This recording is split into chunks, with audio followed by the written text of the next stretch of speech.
Congratulations! You've made it to the end of the WooCommerce cart notices journey. Give yourself a pat on the back. You've earned it. Over the last 4 lessons, you've gone from cart notice newbies to practically cart notice ninjas. You now understand how to use this powerful plugin to gently, or maybe not so gently, depending on your strategy, nudge customers toward that complete order button. We covered everything, from the basics, like what a cart notice even is, to the more advanced stuff, like crafting targeted messages using dynamic variables and embedding them with shortcodes. Remember those products and amount_under variables? They're your friends.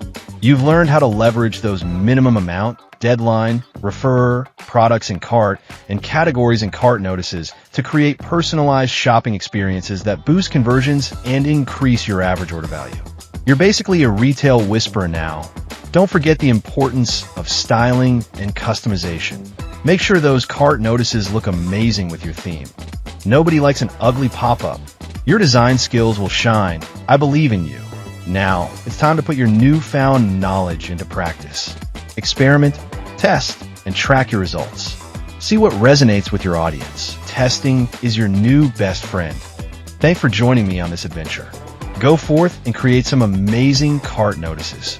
And remember, a well-placed notice is worth 1,000 abandoned carts. See you around.